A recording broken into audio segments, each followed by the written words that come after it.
Hey team, happy Tuesday. So it's the third week of November, which means obviously all of my Christmas decorations are up, of course, and it's World Cup time. Okay, so that doesn't typically happen the third week of November, but obviously this year's a little bit of an exception. Now, as part of the World Cup festivities, my work is actually having a potluck tomorrow, but it is international potluck themed. So they want you to bring something that is unique to your culture or, where you're from. Now, while my backgrounds are Armenian and Italian, I'm also a very proud Canadian. Also, somehow Italy's not in the World Cup this year, but in a twist of fate, Canada is! So we're gonna be making something Canadian today. Now, of course, you have to make quite a lot if we're making it for the whole office. So, I also just realized that I lost my earring somewhere. Either here or on the bus. They were a costume, a loss is a loss. Because the recipe needs to be able to feed a few people, plus I want something that's going to be really easy to do, I am going to be making Nanaimo bars. For those of you who don't know what Nanaimo bars are, they are a lovely no-bake dessert that is layers of chocolate and coconut, some lovely buttercream, and then a lovely layer of melted chocolate on top. And they are so good and super easy. Let me show you how. Now, I will note that I am doubling this recipe, but it's one of those that because they basically come in a big slab, you can cut them as big or small as you need to. So even with kind of double the pan, if you cut them just a touch smaller, they're great and plentiful for everybody. So we're starting off by melting about a cup of butter over a double boiler. Once this is all melted, we'll be whisking in some sugar and some cocoa powder to this. Now, because this is a no-bake dessert, but it still has some eggs in it, what warming the mixture up is going to do is going to help temper the eggs and kill any bacteria that might be in it, so that because you're not baking it and killing the bacteria in the oven, this is going to help get rid of any risk for people getting sick. Now, when you're tempering your eggs, you actually want to remove the bowl from the heat. And it always helps to have your eggs pre-beaten. And yes, I have a Christmas-themed oven mitt. Don't think about it. And so you're going to pour it in slowly while constantly whisking, because this is going to help prevent the eggs from scrambling in case your mixture is a little bit too hot. And then that way you don't cook them over the direct heat. You can mix it in to your batter much easier. And then once it's well incorporated, then you can put it back onto the heat. So after you bring it back to the heat for another minute or two, you're gonna get this beautiful, fudgy, glossy mixture. This is what you're looking for. So we're gonna pull it off the heat to put in the dry ingredients, but we'll need the double boiler at another point, so you can just leave the water on, but of course turn the heat off for now. After we removed it from the heat, we've added in some graham cracker crumbs, about a cup of nuts, and about 2 cups of shredded coconut.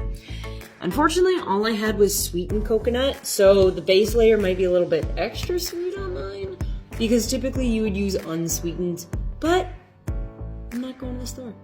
So hope you enjoy an extra sweet tooth. Now, as I'm getting my arm workout, I should say that for the kind of nuts, you can use whatever nuts you want. I'm using almond because, again, that's what I have.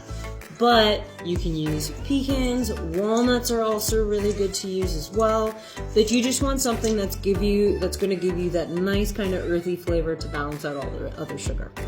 So after that's well mixed, we're going to be able to put them in our pans. Now, the great thing about this being a no-bake dessert is that I can put them right into the travel containers and have them basically be ready to go without needing to transfer them again, which is great. So we're going to pat down the crust, base layer, or whatever you want to call it, into the bottom so that it's nice and thick. And then we're going to transfer these into the fridge and let them cool.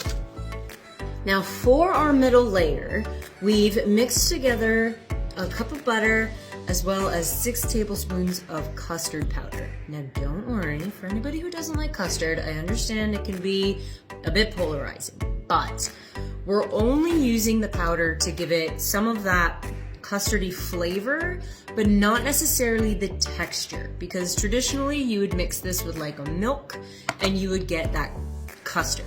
But because we are mixing it with butter, cream, and icing sugar, we're actually going to be making like a buttercream center, and it's going to be luscious and luxurious. Now that this buttercream layer is all done, by the way, look at how like beautiful and yellow it turns out because of that custard powder. It ends up looking so lovely. Spread it on. If you've got one of those, you know, fancy like offset like spatulas, it's a lot easier to do it with that. I don't have one of those, so I'm gonna use the classic spreader. And then we're gonna put this actually into the freezer because our top layer is actually gonna be a bit of a warm chocolate layer. And so instead of melting the buttercream, because there's a lot of butter in it, we're gonna make sure it's nice and cold and frozen first before that goes on top. Okay team, last layer. So all we're gonna do is melt some semi-sweet chocolate with some heavy cream because it's gonna make a nice smooth kind of ganache layer on the top. Now I'm using semi-sweet. It's probably better to use a semi-sweet or even a dark because the other 2 layers are very, very sweet. So if you are gonna use a milk chocolate, just beware of that extra sweet tooth. First of all, is there anything better than melted chocolate? I don't think so.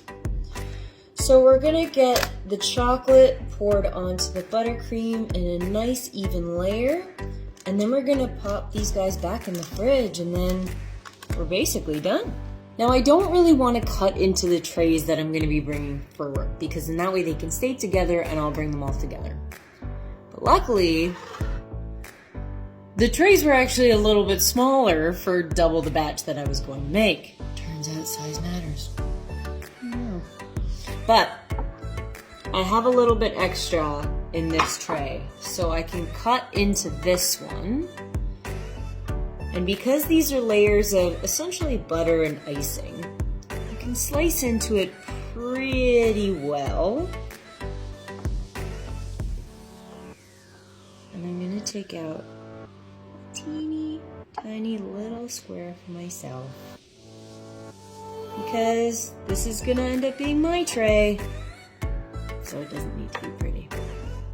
So look at all of the lovely layers, the nice coconut.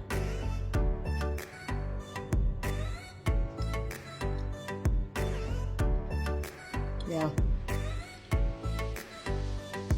She's the winner. Have a good night.